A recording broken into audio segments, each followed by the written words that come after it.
Film की शुरू होती ही हम एक फार्मर को देखते हैं जो रात में अपनी फर्स के पास रिलैक्स कर रहा था। अचानक ही उसे करीब से अजीबो गरीब आवाज़ें आने लगी। उसने नोटिस किया कि उसका डॉग भी उसके पास नहीं था। वो चेक करने के लिए आगे गया तो उसे नहीं थी। वो डर गया क्योंकि इतना बड़ा जानवर उसने पहले कभी नहीं देखा था। जानवर को डराने के लिए वो जोर जोर से चिल्लाने लगा, लेकिन इससे जानवर भागने के बजाय जानवर को गुस्सा गया और उसने जोर से पाँव मारकर यहाँ खड़ी हुई सारी फेंस दौड़ दी। जो फेंस उस आदमी के पाँव पर लिपट गई और टांग में खूबने की वजह से उस आदमी को बहुत ज्यादा दर्द होने लगा। बहुत मुश्किल से वो अपने आप को इस फेंस से आज़ाद करता है और आही उसे अपने पीछे किसी की आहट हुई। डरते हुए उसने पीछे मुड़कर देखा तो वो खौफनाक सा जान गए।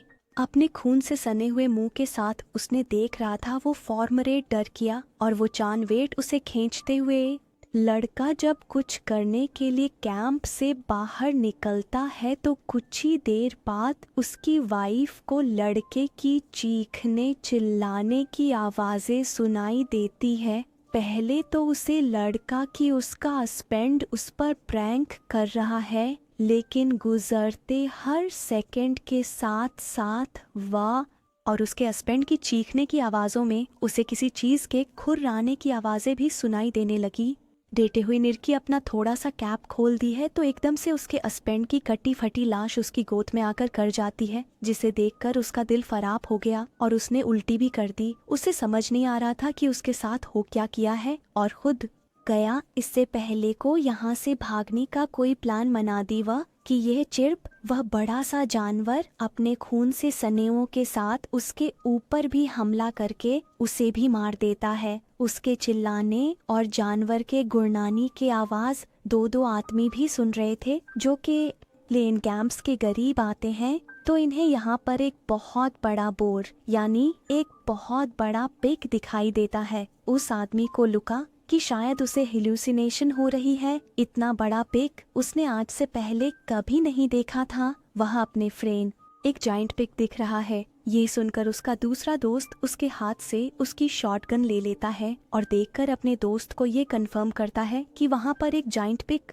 ये नहीं बोर ही है। उसने पिग को निशाना लगाने के लिए जैसे ही शूट किया तो उसका निशाना चुक किया क्योंकि उसकी नजर कमजोर थी और अगली मर्तबा देखने पर वो पिग बाहर रहा भी नहीं था। पिग के जाने के बाद ये लोग भी उस टैंक तक जाते हैं जहां जाकर इन्होंने देखा कि कपल की कट्टी फटी लाशें पड़ी थीं जिनकी हालत उस पिग नहीं की थी और ये दोनों अब मर चुके थे। यहाँ का बाकी सामान देखते हुए गैन को लगता है कि यहाँ पर 4 लोग होंगे और जरूर बाकी 2 कहीं भाग गए होंगे। वो अपने दोस्त ब्लू से कहता है तुम जाओ जाकर शेरे से मदद मांग के लाओ, मैं यहाँ पर लेकर बाकी सर्वाइवर्स को ढूंढता हूँ। टाउन की तरफ वापस जाते हुए लू को अपने 8 गेट से अजीब और गरीब आवाज आने लगी थी। जैसे उसने डरकर पीछे देखा तो अब उसे वो बड़ा सा पैग अपनी लालची खुदखार नजरों से वो नहीं बचेगा, इसलिए वो टेंशन में भागने के बजाय वहीं पे रुक जाता है और वो बिग एकदम से उसके ऊपर हमला करके उसे मार डालता है। अब यही जंगल में हमें एक और कपल को दिखाया चाहता है जिनके बारे में कैन ने अंदाजा लगाया था कि यहाँ पर एक और कपल भी होना चाहिए। ये दोनों एक दूसरे को डरावनी डरावनी स्टोरी सुनाकर एंटरटेन करने की कोशिश कर रहे थे, लेकिन तभी उनकी कहानियाँ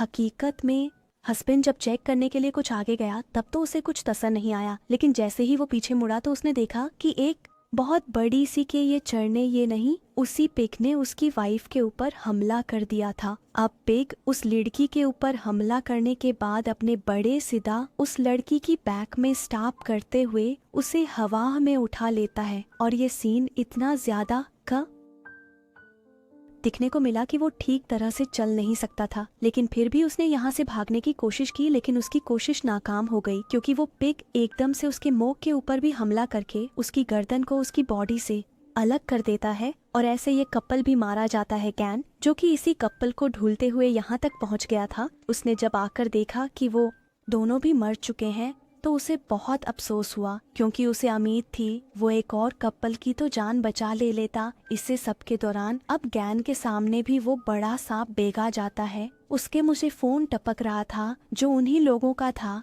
जिनको इस पिग ने उसे अपनी छुरी दिखाता है और सीन के इसे कट होकर हमें अगली सुबह का सीन दिखाया जाता है जहाँ एक आदमी